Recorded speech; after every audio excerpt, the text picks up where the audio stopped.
எல்லாரும் ஸ்கூல் படிச்சுட்டு இருந்த இந்த படம் வந்ததுன்னு சொல்கிறாங்க. நான் அந்த படத்தில் நடித்தேன் அப்படின்றது எனக்கு ரொம்ப பெருமையாக இருக்குது. சில கண்டென்ட்லாம் இருக்குது உங்களுக்கு. ரமேஷ் கண்ணா சார் நிறையா கண்டென்ட் சொல்ல போகிறாரு. நான் ஒரு சில கண்டென்ட் சொல்கிறேன். இந்த படத்தில் ஒரு 3-4 ஹீரோன்னு சொல்லலாமா? Vijay sir, Suriya sir, Vadivel sir, Ramesh Kanna sir. Ramesh Kanna சாருக்கும் ரொம்ப படத்தில் பெரிய முக்கியத்துவம் இருக்குது. நீங்கள் ட்ரைலர்லேயே பார்த்துருப்பீங்க. அவரும் ஒரு ஹீரோ தான். எல்லா ஹீரோக்கும் மத்தியில் அந்த படத்தில் ஷூட்டிங்கில் ஒரு போட்டி இருந்துக்கிட்டே இருக்கும். இன்றைக்கி நீங்கள் பார்த்த காட்சிகள் வந்து மேக்ஸிமம் சாங்கும் சரி, இந்த ட்ரைலர் டீசரும் சரி, மேக்ஸிமம் வந்து மற்ற பழனி அங்கங்கே எடுத்தது, அந்த ஃபஸ்ட் ஹாஃபில் வந்தது, அதெல்லாம் ரொம்ப கம்மி தான். இங்கே நீங்கள் பார்த்ததில்ல. நீங்கள் பார்த்தது மேக்ஸிமம் வந்து குசால்தாஸ் கார்டன்லையும் ஒய்எம்சி கிரவுண்டு தான் எடுத்தது இல்லை sir Ramesh Kanna sir? குசால்தாஸ் garden எங்களுடைய கோவில் மாதிரி ஒரு 25 வருஷமாக அது வந்து ஒரு கோவில் மாதிரி சினிமாவுக்கு இருந்தது. அங்கே என்ன வேணாலும் பண்ணிக்க முடியும். அந்த நீங்கள் பார்த்தது எல்லாமே மேக்ஸிமம் 90% இதில் பார்த்தது எல்லாமே குசால்தாஸ் கார்டன் தான். அது இன்றைக்கி இல்லை, ரொம்ப வருத்தமாக இருக்குது. எங்களோட கோவில் மாதிரி அது. எல்லா படமும் அங்கே தான் ஷூட்டிங் நடக்கும். அதுதான் அவ்வளோ விஷயங்கள் நடந்துகிட்டு இருந்தது. அந்த மரத்துக்கு அடியில் வடிவேல் சாரை வச்சு உள்ளே திணிக்கிறது, அந்த போர்ஷன்ஸ் மட்டும் கொஞ்சம் அவுட்டோர் எஃபெக்ட் வேணுன்றக்கா அது மட்டும்தான் ஒய்எம்சியில் பண்ணாங்க. மற்ற எல்லாம் அங்கே தான் பச்சை பாஸுக்கு ஆப்போசிட். மறக்கவே முடியாத இந்த நாட்கள். அதில் முக்கியமாக சொல்லணுன்னா, பல இடங்கள் அங்கங்கே அந்த பெயிண்டிங் நேசமணி அந்த டீமோட அங்கங்கே டைலாக் பேசிட்டு அங்கங்கே இருந்துக்கிட்டு இருப்போம். ஒரு நாள் வந்து அந்த தேவானி மேம் கேரக்டர் வந்து விஜய் சாரை எப்படியாவது கல்யாணம் பண்ணிக்கணும் அப்படின்றது அதுதான் அவங்களுடைய லட்சியமாக இருக்கும். கல்யாணம் பண்ணி அவங்களுடைய நட்பெல்லாம் பிரிக்கணும் அப்படின்றது தான் ஒரு விஷயம். அவங்களோட படம் ஏற்கனவே பார்த்தவங்களும் உங்களுக்கு தெரியும். அதனால் ஒன்றும் கதையை உடைக்கிறது அப்படின்லாம் ஒன்றும் கிடையாது. இப்போ நான் சொல்ல போகிற சம்பவம் வந்து ஒரு 21 வருஷம் ஆயிடுச்சு அப்படின்றனால இப்போ சொல்லலாம். இதனால இந்த படத்தோடைய இது அப்படின்லாம் ஒன்றும் கிடையாது. இப்போ ரிலீஸ் ஆக போகிற படம்னா நம்ம அதை சொல்ல மாட்டோம். நாங்கள் சொன்னது கிடையாது. ஒரு 20 வருஷம் கழிச்சு தான் சொல்லலாம். விஜய் சார் எல்லாம் ஷூட்டிங்லாம் முடிஞ்சது, பேக்கப் பண்ண போகிறோம், மற்ற சின்ன சின்ன க்ளோஸ்அப்ஸ் தான் ஷார்ட் தான் எடுக்க போகிறோம் அப்படின்னு சொல்லிட்டாங்க. சித்திக் சாரை ரொம்ப மிஸ் பண்ணுறோம். சித்திக் சார் அற்புதமான கலைஞர். சித்திக் சார், ரைட்டர் கோகுலகிருஷ்ணா, கோடேட்டர் கணேஷ், இவங்களாம் சேர்ந்து முடிவு பண்ணுறாங்க. சரி, ஓகே விஜய் சாரை அனுப்பிச்சிடலாம், ஓகே அவருக்கு முடிஞ்சது அப்படின்னு சொல்லி அனுப்பிச்சிட்றாங்க. நிஜமாகவே அவருக்கு ஷார்ட்லாம் முடிஞ்சுது, அவருடைய ரியாக்ஷன்ஸ் எல்லாமே முடிஞ்சுது. ஆனால் வந்து ஒரு சின்ன தேவானி மேமுக்கு ஒரு சின்ன க்ளோஸ்அப் எடுக்கணும். அந்த க்ளோஸ்அப் அதோடைய தன்மை என்னென்னா, நீங்கள் திரும்ப படம் எப்படி ஷோ உங்களுக்கு போடுவாங்க, நீங்கள் பார்ப்பீங்க. தேவானி மேமுக்கு வந்து ஒரு க்ளோஸ்அப் எடுக்கணும். அதில் வந்து அப்படி பார்க்கணும் ஒரு லுக்கு. சூர்யா சாரை, விஜய் சாரை அந்த லுக்கு பார்க்கணும். நான் சாதிச்சிட்டேன் பார்த்தியா அப்படின்னு ஒரு கன்னிங்காக, அது கிட்டத்தட்ட ஒரு லவ் பண்ண கூட ஒரு நெகட்டிவ் ஷேட் இருக்கும் தேவானி மேமோடைய இதில். அதை எப்படியாவது நம்ம சாதிச்சிடணும் அப்படின்ற மாதிரியான ஒரு விஷயங்கள். விஜய் சாரை நம்ம வந்து கல்யாணம் பண்ணணும், மற்ற ஃப்ரெண்ட்ஸ் எல்லாம் பிரிக்கணும், அது பர்டிகுலராக சூர்யா சார் பிரிக்கணும் அப்படின்ற மாதிரி ஒரு தன்மை தான் இருக்கும் அவங்கள்ட்ட அந்த கேரக்டரேஷனில்.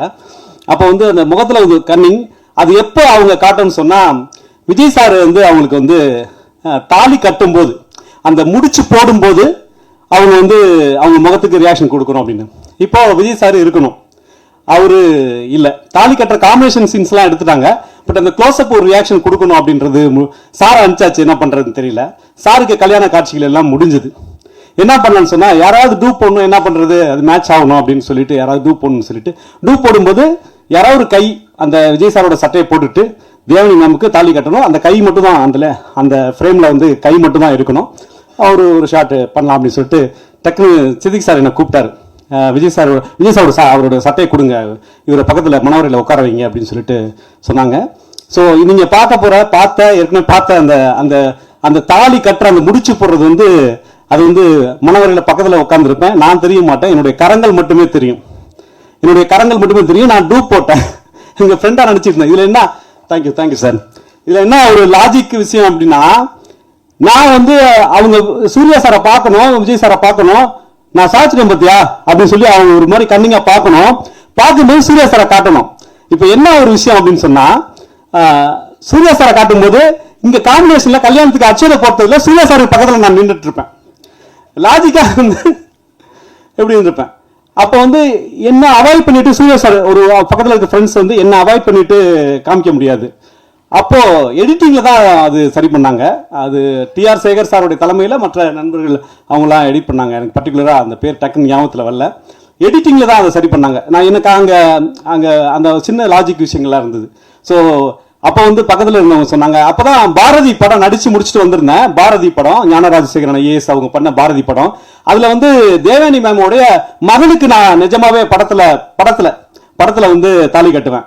அதில் வந்து தங்கம்மாளுடைய மாப்பிள்ளையா பாரதி படத்தில் நான் திரைப்படத்தில் அறிமுகமான படம் தான் அது. அதில் வந்து தங்கம்மாள் வந்து தேவயானியுடைய மகள், பாரதியுடைய மனைவி தேவயானி மேம் நடிச்சாங்க. அவங்களுக்கு மருமகனா வந்து அங்க அந்த வந்து தாலி கட்டினேன். அது முடிச்சு அடுத்த ஷெட்யூல இங்க வந்து தேவயானி மேமுக்கே நான் வந்து விஜய் சாருக்காக போட்டு தாலி கட்டும் போது பக்கத்தில் இருந்தவங்க சொன்னாங்க, டேய் வடிவேல் சாரா யாரோ சொன்னாங்கன்னு நினைக்கிறேன், டேய் அப்போ ஒரு படம் வந்தது, பழைய படம் வந்தது, ஏய் தாய் மகளுக்கு கட்டிய தாலி அப்படின்னு ஒரு திரைப்படம் இருக்கு, நீ தாய்க்கும் தாலி கட்டுற மகளுக்கும் தாலி கட்டி இருக்கிற. பாரதி படத்துல மகளுக்கு தாலி கட்டி இருக்கிற, பிரெண்ட்ஸ் படத்துல தாய்க்கு தாலி கட்டி இருக்க. அந்த இடத்துல எல்லாருமே ரொம்ப கலகலன்னு சிரிச்சாங்க. அந்த நாட்கள்லாம் மறக்கவே முடியாது. அந்த வடிவேல் சார் எவ்வளவு பெரிய ஒரு ஜீனியஸ் அப்படின்றதெல்லாம் அந்த படத்துல நான் பக்கத்துல இருந்து பார்த்தேன். அவர் அற்புதமான டயலாக் ரைட்டர். வடிவேல் சார் வந்து ரொம்ப அற்புதமான, அதாவது யார் யாரை தூக்கி சாப்பிடுவான்ற மாதிரி ஒரு ஒரு பயங்கரமான போட்டி இருக்கும். ஃப்ரெண்ட்ஸ் படத்தோட அந்த குசால்தாசன் கார்டன்ல அந்த ஷூட்டிங்ல அது மீறி முடிக்கிற வரைக்கும் விஜய் சார், சூர்யா சார் இவங்க தான் நடிச்சிருப்பாங்க. அது ஒரு ஒரு கோவமா, ஆக்ரோஷமா, ஒரு சென்டிமெண்டா பழனியில அங்கெல்லாம் ஷூட்டிங் முடிஞ்சிருக்கும். ஆனா இந்த இந்த நேசமணி ட்ராக், இந்த சென்னை பர்சன்ஸ், இந்த திருமணம், இந்த விஷயங்கள்லாம் பாத்தீங்கன்னா யார் யாருக்கு போட்டி அப்படின்னு விஜய் சாரை தாண்டி நம்ம நின்னுறணும் அப்படின்ற மாதிரி சூர்யா சாருக்கு ஒரு போட்டி இருக்கும். சூர்யா சார் எங்க ஸ்கோர் பண்ணிடுவார் அப்படின்னு விஜய் சாருக்கு ஒரு விஷயங்கள் இருக்கும். ஒவ்வொருத்தருமே பெரிய பெரிய ஜாம்பவான்கள், பெரிய பெரிய அவர் எஸ்எஸ்சியோட வாரிசு, இவர் சிவகுமார் சாரோட வாரிசு. இதுக்கிடையில ரமேஷ் கண்ணா சார் அவரு பூந்து ஒரு பக்கம் ஸ்கோர் பண்ணுவாரு. ஒரு பக்கம் வந்து எல்லாத்தையும் அடிச்சு உடைக்கிற மாதிரி வடிவேல் சார் அவரு வந்து பாத்தீங்கன்னா எப்ப என்ன பண்றாருன்னே தெரியாது. சின்ன சின்ன அசைவுல, சின்ன சின்ன டயலாக்ல எதையாவது ஒண்ணு சும்மா இருக்கும்போது சொல்லிடுவாரு.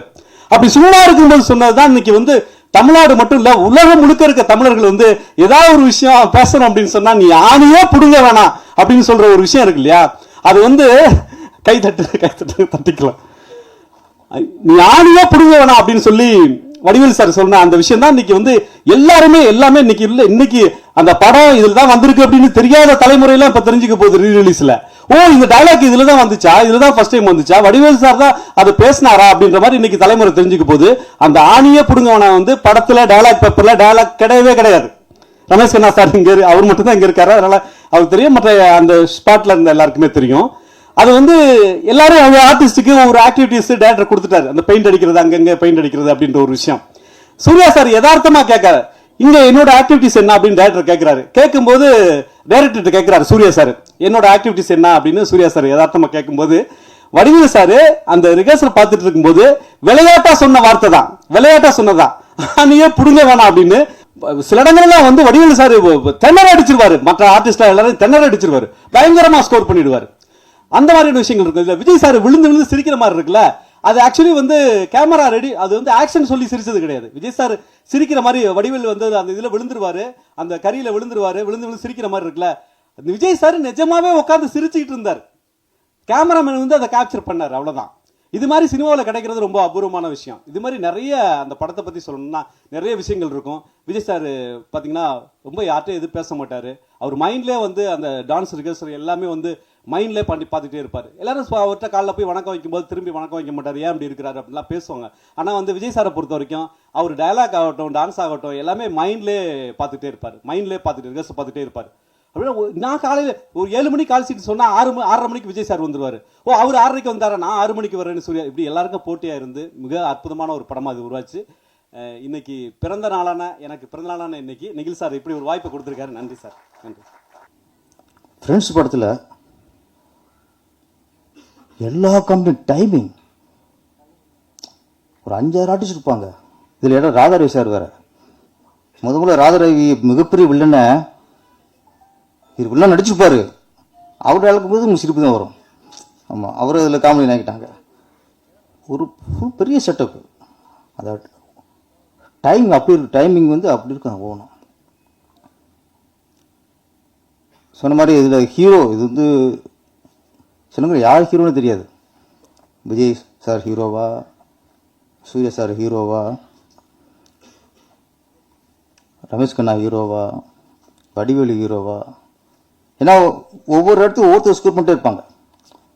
இதில் வந்து அதான் இந்த மலையாள இயக்குனரில் ஒரு விஷயம் ரமேஷ்குமார் சார் உண்மை, அவங்க ரொம்ப தெளிவாக இருப்பாங்க சார்.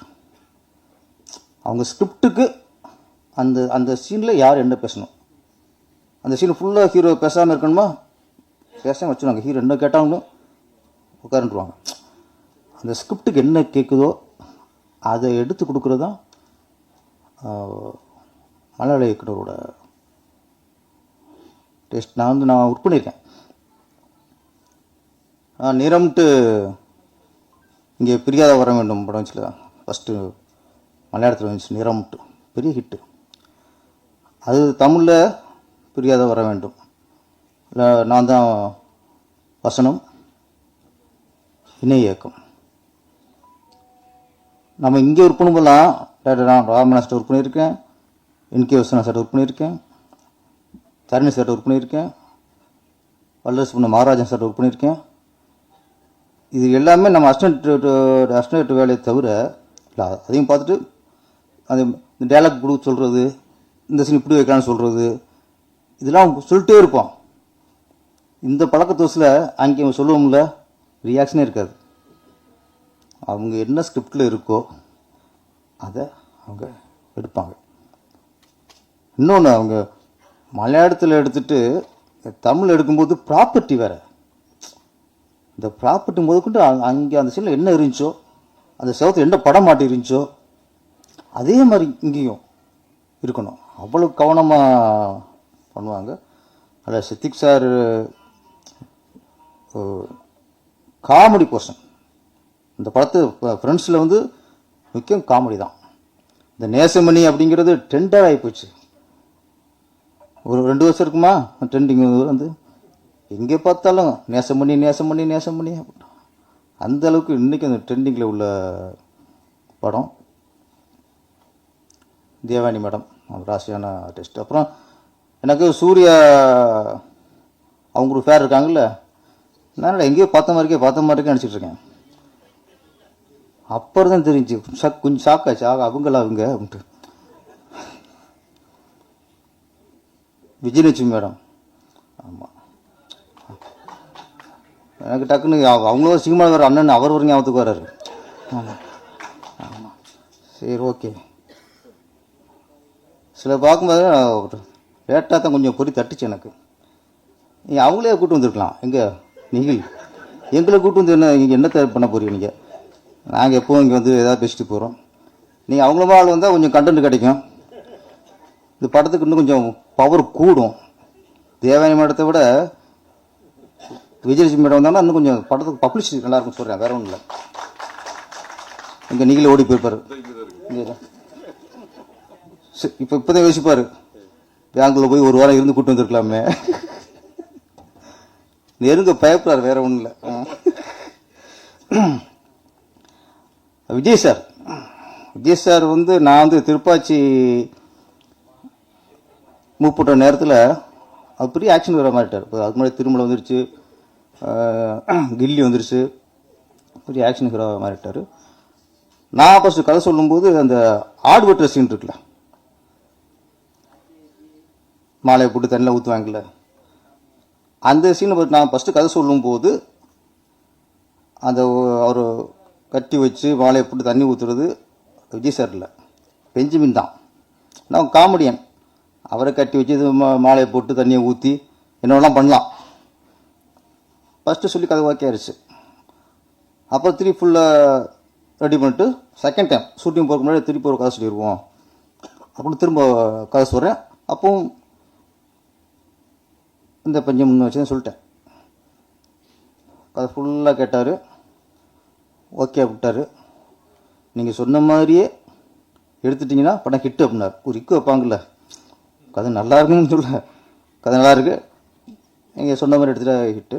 அப்புறம் ஒரு சின்ன அப்படியே தயக்கத்தோடு கேட்டார், சின்ன செக்ஷன், என்ன சார் அப்படின்னேன். அந்த ஆடு வெட்டுற சீனில் பெஞ்சமின் பதிலாக, அப்போ பெஞ்சமின் அந்த காமெடி பதிலாக அதை நானே பண்ணிடலாமா அப்படின்னாரு. எனக்கு ஃபஸ்ட்டு ஒரு இது இருந்துச்சு, பெரிய ஆக்ஷன் ஹீரோ காமெடி ஒன்றும்போது மக்கள் ரசிப்பாங்க. சரி இவர் பெரிய இப்போ ஆக்ஷன் ஹீரோவாக இருக்கார், மாஸாக இருக்கார். இப்போ போய் கழுத்தில் மாலையை போட்டு தண்ணியை ஊற்றி 6 ரூபா விட்டுருது.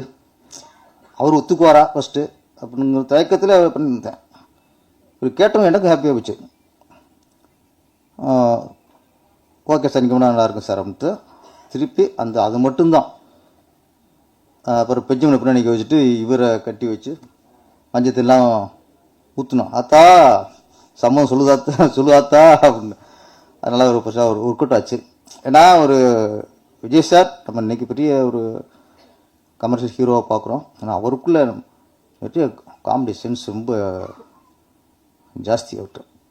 அதனால் என்னோடய திருப்பாச்சியம் இருக்கட்டும், சிவகாசியாக இருக்கட்டும், ஃபஸ்ட் ஹாஃப் ஃபுல்லாக ஹியூமராக தான் கொண்டு போயிருப்போம். செகண்ட் ஹாஃப் தான் ஆக்ஷன்லாம் சென்டிமெண்ட்லாம் இருக்கும்.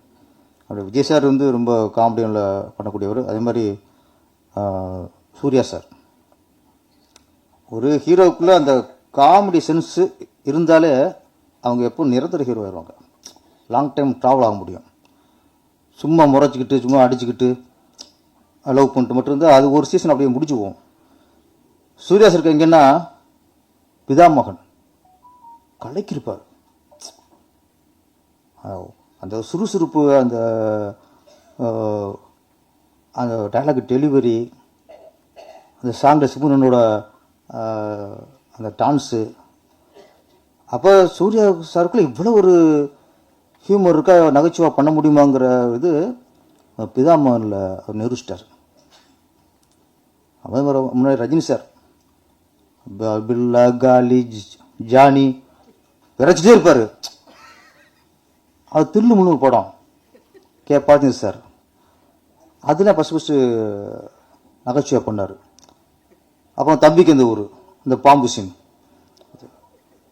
இதெல்லாம் பண்ணதுக்கப்புறம் ஒரு ஃபேமிலிக்கு எல்லோரும் பிடிச்ச ஹீரோவாக மாறிடுவாங்க. தான் ஒரு கதாநாயகன் காதல் சென்டிமெண்ட் சண்டையோடு அந்த அவருக்கு ஹியூமர் பண்ணுற ஒரு இருந்துச்சுன்னா ஃபேமிலிக்கு பிடிச்ச ஒரு ஹீரோவாக மாறிடுவாங்க. கமர்ஷன் சொல்லவே தேவையில்லை. அவர் எல்லாத்துலேயும் பின்னி படம் எடுப்பார். அது மாதிரி இந்த ஃப்ரெண்ட்ஸ் படம் வடிவில் மட்டும் இல்லை, ரமேஷ் கண்ணாவும் ஈக்குவல் காமெடி பண்ணவர். ஆமாம், இவர் கணேஷ் பாபு சொன்னார்ல, தேவானிக்கு நான் தான் தாலி கட்டுன்ட்டு. அந்த உங்கள் படையப்போல காமெடி இருக்கும். ஆமாம், ரஜினி சொல்லுவார் மாப்பிள்ளை யார் அப்படின்னா, அவர் தான் மாப்பிள்ளை, போட்டுக்க சட்டை ஏன் சட்டை பாருல. அது மாதிரி தேவானுக்கு மாப்பிள்ளை விஜய் தான் தாலி கட்டின நான்ட்டார் கணேஷ் பாபு. ஆமாம் ஆமாம், ராஜகுமார்னு கொஞ்சம் இது போட்டு வைக்கணும். ரொம்ப முக்கியமான இருப்பா அவர். ஓகே, நண்பர் கணேஷ் பாபு சொன்னதில் சில விஷயங்களை நான் சொல்ல வேண்டியது. சித்திக் சாரை பொறுத்த வரைக்கும் ஒரு டைலாக் கூட வெளி டைலாக் எழுத விட மாட்டார். அவர் ஏதோ அந்த இடத்துல ஸ்பாட்டில் இருக்கும்போது அவர் வடிவேல் சொன்ன சிரிச்சதை பார்த்து சொல்லிட்டாரு. ஆனால் எல்லா டைலாக்குமே சித்திக் சார் ஸ்கிரிப்டில் இருக்கும். ஏன்னா நான் அவரோட டைலாக் ரைட்டராக ஒர்க் பண்ணவேன் பாஸ்கர் ராஸ்கலில். ஒரு டைலாக் கூட ஒரு வேறு டைலாக் சொல்ல விட மாட்டார். எந்த டைலாக் வேணான்றுவார், எனக்கு தெரியும் இது போதும் அப்படின்ட்டுருவார். அதில் ஆணையே பிடிக்கமான டைலாக் வந்து சித்திக் சார் கோகுல்கிருஷ்ணா எழுதின டைலாக் தான். அதில் வந்து வடிவேல் சொன்ன டைலாக்கெல்லாம் கிடையாது. தவறான ஒரு செய்தியாக போச்சு அது. ஏன்னா நான் ஸ்பாட்டில் இருக்கிற அதனால தெரியும். ஒரு டைலாக் கூட அவர் சொல்ல விட மாட்டார். ஒரே ஒரு டைலாக் நான் சொந்தமாக போட்டேன் அந்த படத்தில். பிரமல்ராஜ் சார் கேட்பா, டேய் நேற்று பஸ் ஸ்டாண்டில் என்ன நடந்தது அப்படின்வார். நான் ஒன்று ஆடு நடந்தது மாடு நடந்தது அப்படின்வேன். ஒன்று கட்டு அப்படின்ட்டார் டைரக்டர். என்ன இது டைலாக்கு? அவர் என்ன கேட்குறேன், நீங்கள் என்ன சொல்கிறீங்க? இல்லை சார் இது ஒரு மாதிரி கல்ட்டு ஜோக்கு சார் அப்படி. அதெல்லாம் வேணான்ட்டா. இல்லை சார் வச்சுக்கலாம் சார் ப்ளீஸ். சரி வச்சு தொலைங்க அப்படின்னு வச்சுட்டு போனார். அந்த ஒரு டைலாக் தான் அந்த டோட்டல் படத்தில் சொந்தமாக ஒரு நடிகர் சொன்ன டைலாக். அது கூட சிம்பு இருக்கார், டிஆருடைய சன்னு, அவர் எங்கே பார்த்தாலும் சொல்கிற டைலாக் தான். சார் எனக்கு ஃப்ரெண்ட்ஸில் ஆணையை பிடிக்கணும் எனக்கு ரொம்ப பிடிச்ச டைலாக்கு ஆடு நடந்தது மாடு நடந்தது அப்படின்னு தான் சொல்லுவார். அந்த மாதிரி சித்திக் சாரை பொறுத்தவரைக்கும் every thing is in paper, every thing is in is mind. ஒன்று கூட வெளியே எடுக்க மாட்டார். அதே மாதிரி கோகுல்கிருஷ்ணாட்ட டைலாக் எழுதிட்டு அதை படிக்க சொல்லுவார். படிக்கும் ஒரு வார்த்தை விட்டவங்களும் திருப்பி எழுதி சொல்லிவிடுவார். அதே பாஸ்கர் ராஸ்கல் நான் டைலாக் ரைட்டராக ஒர்க் பண்ணதுனால சொல்கிறேன். எல்லா டைலாக்ஸும் அவர் கண்டிப்பாக பண்ணுவார். அற்புதமான ஒரு திரைப்படம். ஃப்ரெண்ட்ஸ் நேரத்தில் சூர்யா நானும் ரொம்ப ரொம்ப ஜோவியில் பழகிட்டு இருப்போம். ரொம்ப சந்தோஷமான விஷயம் என்னென்னா, நான் வந்து உடுமலைப்பேட்டில் ஷூட்டிங், ஃப்ரெண்ட்ஸ் ஷூட்டிங்கு, அப்போ தெனாலி ஷூட்டிங் கொடைக்கானல் மேலே நடக்கும். நைட் இங்கேருந்து காரில் கிளம்பி மேலே போனோம். அங்கே போய்ட்டு ஒரு நாள் ஷூட்டிங் முடிச்சுட்டு அங்கேருந்து நைட்டு கிளம்பி இங்கே வரணும். அவ்வளோ பிஸி. அந்த நேரத்தில் இங்கேருந்து போகும்போது சூர்யா வந்து, ஜோதிகா கேட்டதா சொல்லு, இது கேட்குறது தான் என் வேலை.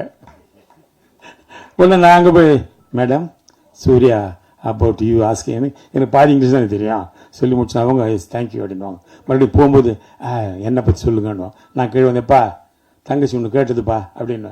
பயங்கர சந்தோஷம் 2 பேருக்கும். இவங்களோட தூதுக்கு போயிட்டு வந்து வேலையை ஆரம்பித்தேன். வேறு அதை விட பெருசாக ஒன்றும் அதில் சாதிக்கிறதுக்கு இல்லை. அப்படி காதலை வளர்த்த ஒரு படம் அது. அந்த படம் மட்டும் இல்லை, அமர்க்களத்தில் அப்படி தான். ஷாலினி அஜித்தை லவ் பண்ணிகிட்ருக்காங்க, எனக்கு தெரியாது. நான் உட்காந்து அட்வைஸ் பண்ணிகிட்ருக்கிறேன் அஜித்துக்கு, அஜித் சினிமாவில் இருக்கிற யாரையும் லவ் பண்ணி கல்யாணம் பண்ணாத, நான் ஃபேமிலிக்காக லவ் பண்ணி கல்யாணம் பண்ணேன், புரியுதா? ஏன்னா சினிமா அப்படி இப்படின்னு அப்படியே அதை வந்து சரண் சார் டைரக்டர் அவர் இதில் பார்க்குறாரு மானிட்டரில், என்ன அவன் சீரியஸாக பேசிகிட்டு இருக்கிறான், வாங்க அப்படின்னு கூப்பிட்டாரு. என்ன பண்ணுறீங்க? இல்லைப்பா அஜித்துக்கு நான் சில அட்வைஸ் எல்லாம் கொடுவேன். என்ன அட்வைஸ்? இல்லை இது மாதிரி சினிமாவில் இருக்கிற யாரையும் லவ் பண்ண வேணாம் அப்படி. இல்லை பாவி, ஷாலினி லவ் பண்ணுறாங்க, அடுத்த மாதம் கல்யாணம், உனக்கு படம் வேணுமா வேணாமா, இதோட போடு மிரட்டினார். அத்தோட வாயை முன்னவன் தான், நான் பேசவே இல்லை அதுக்கப்புறம். அதனால் ஒரு அற்புதமான திரைப்படம். ஃப்ரெண்ட்ஸ் படத்தை பொறுத்த வரைக்கும் ஒவ்வொரு விஷயமும் ரசித்து ரசித்து பண்ணார் டைரக்டர். அவர் வந்து ஒரு கிரேட் ஹியூமரிஸ்ட். அவர் வந்து எப்படி சொல்கிறதுன்னு தெரியாது. அப்படி ஒரு டைரக்டர் இழந்தது எங்களுக்கெல்லாம் மாபெரும் இழப்பு. ஒரு டைரக்டர் இல்லாமல் ஒரு கேரக்டர் கிரியேட்டிவ் பண்ண முடியும். நேசமணி கேரக்டர் அவர் தான் கிரியேட் பண்ணார். அது வந்து ஜெகதி பண்ணியிருப்பார் அதில். அதே மாதிரி இளையராஜா வந்து படம் பார்த்துட்டு சொன்னார், சூர்யா பண்ணார், விஜய் பண்ணார், ஓகே, ஆனால் அந்த கேரக்டர் ரமேஷ் கண்ணா செலக்ட் பண்ணிங்க பாருங்கள், அதுதான் கரெக்டுன்னாரு. ஏன்னா அந்த கேரக்டர் படத்தில் மலையாளத்தில் சீனிவாசன் பண்ணியிருப்பார். Is a director, actor, writer. அதனால் நானும் டைரக்டர் ஆக்டர்னால அது ரொம்ப அவர் பிடிச்சி போச்சு. அதனால் அவர் சொன்னார், நீ கரெக்டான ஆளை செலக்ட் பண்ணிங்கன்னு. அந்த மாதிரி நிறைய விஷயங்கள் வந்து அதில் ஃப்ரெண்ட்ஸில் நமக்கு பாதிச்சு. இப்போ பாருங்கள் 23 வருஷம் கழித்து மறுபடியும் அந்த படம் ரிலீஸ் ஆகுது, ஒரு பெரிய ப்ரெஸ் மீட்டு எல்லாம் வைக்கிறோம்னா அது ஒரு நமக்கு ஒரு காட்ஸ் கிஃப்ட் தான் இல்லையா? யோசிச்சு பாருங்கள். நிறைய பேர் வந்து சொன்னாங்க, நான் ஸ்கூலில் படிக்கும்போது பார்த்தேன். இப்போ தான் தெரியும் நிறைய பேர் ஸ்கூலில் படிச்சிருக்கிறாங்க. உடைக்கிற சீன் இருக்கு இல்லையா? அந்த சீனில் கடிகாரம் உடைச்ச உடனே விஜயோ சூர்யாவோ சிரிச்சிடுவாங்க, அவ்வளோதான். அது மறுபடியும் அசம்பிள் பண்ணுறதுக்கு கிட்டத்தட்ட ஒரு 1/2 hour ஆகும். மறுபடியும் எடுத்து மறுபடியும் ரெடி பண்ணி போட்டோடனே ஐயோ பிடிக்கலன்னா டம்மல் உடஞ்சோன்னு சிரிச்சிடுவாங்க. இப்போ கூட படம் பார்த்தீங்கன்னா விஜயும் சூர்யாவும் அப்படி திரும்பி நின்று சிரிச்சிட்டு இருப்பாங்க பார்க்குறதுக்கு. அதனால் அந்த படம் அந்த ஷாட்டுக்கு அவ்வளோ நேரம். அதே மாதிரி வடிவேலுக்கு தலையில் சுற்றி போட்ட ஷாட் ஒரு காமெடி. அது ஒரு சாஃப்ட் வுட்டு தான், தலையில் போட்டால் வலிக்கும், லைட்டாக போட்டாலும் வலிக்கும்ல. டைரக்டர் டைலாக் ஆகிட்டார் கோகுல்கிருஷ்ணா, நடு மண்டல் நச்சுன்னு போட்டான்னு. அது நடு மண்டல் விழ மாட்டேங்குது, இங்கே விழுது. அவன் வடிவேல் கேட்குறான், டேய் என்னடா வேணுன்ட்டே பண்ண, டேய் நானா பண்ணுறேன், அது தானே அப்படி உழுதுப்பா, அது சாஃப்ட் வுட்டு, வெயிட்டான டக்குன்னு போவோம், இது சைடில் போகுது. அது மாதிரி நடந்தது. அதே மாதிரி விஜய் சார் வந்து ரொம்ப அற்புதமாக பழகுவார். அந்த இதில் ஷூட்டிங் வர்ற வரைக்கும் எங்களுக்கு தெரியாது. நம்மளாம் போய் முதல்ல டைலாக்கெல்லாம் கேட்டுக்கிட்டு அப்படி பண்ணிவிட்டு இப்படி பண்ணிவிட்டு என்னமோ அதை ப்ரிப்பேர்லாம் பண்ணிகிட்டு இருப்போம்ல. அவர் அதெல்லாம் பண்ண அப்படி சைலண்ட்டாக இருப்பார். வந்து ஸ்பாட்டில் நடித்தாருன்னா அற்புதமாக நடிச்சுட்டு போயிடுவார். அது எப்படி தான் அவருக்கு வருதா தெரியல. அவர் அந்த பான் கிஃப்ட்னு நினைக்கிறேன் அவருக்கு. அதே மாதிரி ஆமாம், பான் கிஃப்ட் அவருக்கு. அதே மாதிரி டப்பிங் கூட சரி, நான் போனால் ஒரு டப்பிங் வந்து ஒரு லூப் வந்து ஒரு 4 தடவை பேசுவேன். ஆனால் அவர் அப்படி இல்லை, ஒரே தடவை பார்ப்பார், கரெக்டாக பேசுவார் டப்பிங்கை. அவர் எக்ஸ்ட்ரானரி ஆர்டிஸ்ட் டப்பிங். அவர் எனக்கு தெரிஞ்ச நடிகர்கள் சிவாஜி கணேசன் மட்டும் தான் அப்படி பேசியிருக்காரு. அவர் மட்டும்தான் ஒரு தடவை போட்டுட்டு அப்படி பார்த்தாருன்னு வச்சுங்களேன், போடுறா ரீலன்னுவார், போட்டால் படைப்பாடலாம் போட்டார்னா ஒரே டைம் தான் கரெக்டாக பேசுவார். அது மாதிரி விஜய் அவ்வளோ அற்புதமான ஒரு நடிகர், அற்புதமான கேரக்டர். அதே மாதிரி ஒரு பந்தாலாம் கிடையாது, எங்களோட ஜாலியாக உட்காந்து பேசுவார், சந்தோஷமாக இருப்பார். எந்த இடத்துலையும் நான் ஒரு ஹீரோ, நீ காமெடி அப்படிலாம் பழக மாட்டார். ரொம்ப அற்புதமான ஒரு பழக்கம். அது தேவானி மேடத்தை போய் சொன்னோம்னா ரொம்ப முதல்ல ஜோதிகா தான் போட்டாங்க அந்த கேரக்டரில், அப்புறம் சிம்ரனை போட்டாங்க, எல்லாம் போயிடுச்சு. அப்புறம் தேவானி தான் நடித்தாங்க. ஏன்னா அவங்களுக்கு ஒரு லக்கு இருக்குது, அவங்க எந்த படம் நடித்தாலும் சூப்பர் ஹிட்.